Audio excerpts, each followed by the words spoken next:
ലോകകപ്പില്ല, അഹങ്കാരിയാണ്, അത്തരത്തിലെല്ലാം തികച്ചവനല്ലെന്ന് മറുപക്ഷം എത്ര തൊണ്ടേലറി വാദിച്ചാലും ജീവിച്ചിരിക്കുന്ന football യുഗത്തിലെ Eusebio എന്ന ഇരുമ്പ് മനുഷ്യനെയും ലൂയി ഫിഗോ എന്ന പ്ലേ മേക്കറിനെയും വെട്ടിമാറ്റിയാൽ യാതൊരു പാരമ്പര്യവും അവകാശപ്പെടാനില്ലാത്ത പറങ്ങിനാടിന് യൂറോ കപ്പിനെ നെറ്റിയിൽ ചുംബിക്കാൻ ചരിത്രം പണിതത് നീയൊക്കെ ഇന്ന് കളിയാക്കുന്ന മനുഷ്യനല്ലേ? അതെ, from cleaning the streets of Madeira എങ്ങനെ തെരുവ് തൂത്തവനിൽ നിന്ന് ബിക്കം ദ ഗ്രേറ്റസ്റ്റ് എവർ.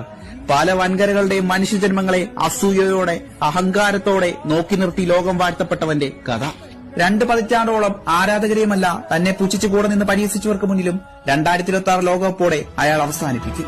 ചുംബിച്ച ചരിത്രങ്ങളും കാലിൽ പണിത നേട്ടങ്ങളും കീഴടക്കിയ റെക്കോർഡുകളും അവനെ പിന്തുണയ്ക്കും. നീ ഏത് ദേശത്തെയും ഏത് കുപ്പായത്തെയും ഏത് കളിക്കാരനെയും ഇടനെഞ്ചിൽ കയറ്റി റൊണോയെ വിമർശിച്ചാലും അയാൾ അവസാനിപ്പിക്കുന്ന ഫുട്ബോൾ പേജിന്റെ അവസാന സെക്കൻഡുകളിൽ നീയും കരഞ്ഞു പോകും. വൈകാരികയ്ക്കപ്പുറം വലയിൽ വീഴുന്ന പന്തുകളുടെ എണ്ണമാണ്, വിജയമാണ് പ്രാധാന്യം. ലോകകപ്പിന് റൊണാൾഡോയെ തൊടാനാവുക എന്നതാകാം 2026 തലക്കെട്ടെന്ന് ഞാൻ ഇന്നും വിശ്വസിക്കുന്നു.